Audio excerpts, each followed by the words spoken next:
You can't see it or smell it, but carbon monoxide can kill in minutes. It's possible that it could be leaking inside your home. Doug Johnson has details on how you can protect yourself from the problem. Taking steps such as regular visits to the doctor can provide protection from disease, but sometimes the things we do to protect ourselves can cause as many problems as they're supposed to solve. Baptist Medical Group physician Ann Payne Johnson thought it would be a good idea to have a carbon monoxide detector installed in her home. Carbon monoxide is produced when a fuel is burned. That includes gas, kerosene, wood, or charcoal. If appliances don't work the way they should, too much carbon monoxide is produced, and the odorless, colorless gas can cause a series of problems because it prevents the body from absorbing oxygen. We came home one day and our carbon monoxide monitor was going off, and we hadn't had any type of different smells. We hadn't had any real warning signs. The kids had kind of complained of some nausea, some headaches. Everybody had been kind of achy, so we assumed we had like flu-like symptoms. The doctor, her husband, and their children got outside fast when their CO detector went off.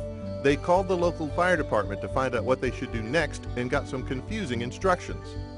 And they said, well, first of all, get a second one or change the batteries, make sure it's up to date. This one happened to be within the dates. We changed the batteries, it went off again.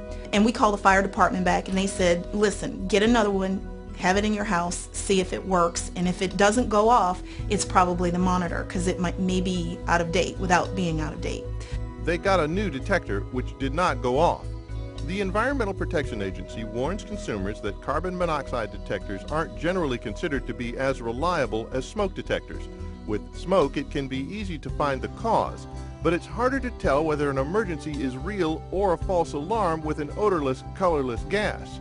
And then there's this. Unlike smoke detectors, carbon monoxide detectors aren't designed to last forever. Older models may have a lifespan of about 2 years, so you should check them. Newer models are designed to last 5 years or more. So carbon monoxide detectors aren't a replacement for proper maintenance of fuel-burning appliances. Here's what the EPA suggests if your CO detector goes off.